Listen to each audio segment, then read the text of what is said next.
الرحمن الرحیم رب اشرح لی صدری ویسر لی امری واحلل عقدۃ من لسانی یفقہوا قولی۔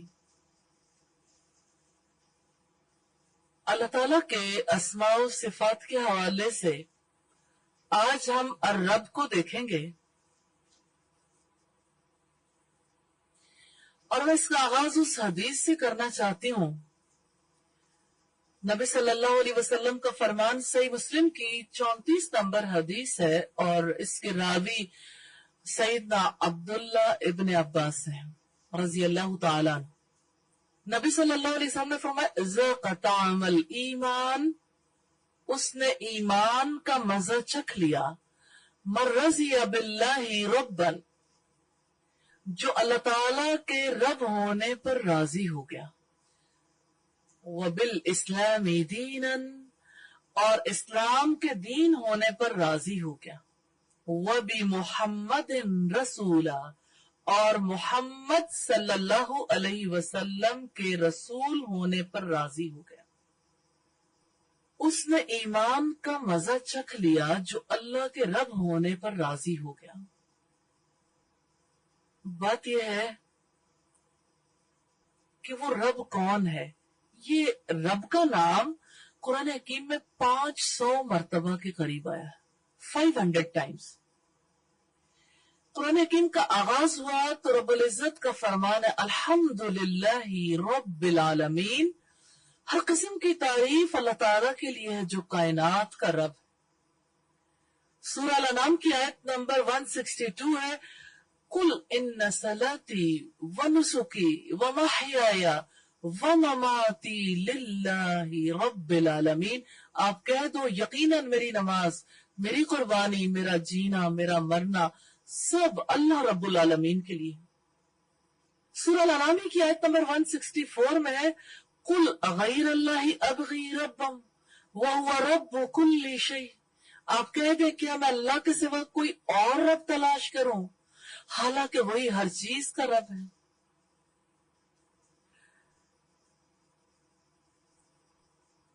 تو اس آیت میں ہم دیکھتے ہیں کہ بات ہے رب العزت کی، قل اغیر اللہ ابغی ربا، کہہ دو کہ کیا میں اللہ کے سوا کوئی اور رب تلاش کروں، جبکہ وہ ہر چیز کا رب ہے۔ 2 دفعہ رب کا نام آیا، اور اسی طرح سے اسی آیت کے اختتام پر ہے ثم الی ربکم مرجعکم، پھر تمہارے رب کی طرف ہی تمہارا لوٹنا ہے۔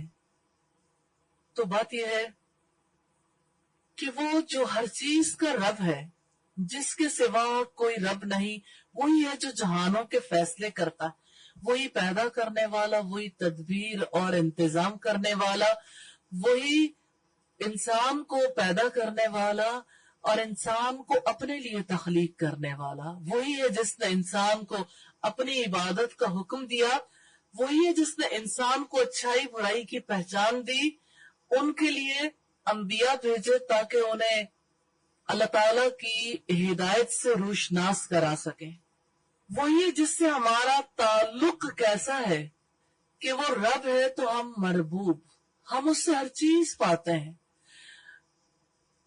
وہ رب ہے جو عبادت کا حق رکھتا ہے، اسی کی ہم تعظیم کرتے ہیں اور اسی کی ہم عبادت کرتے ہیں۔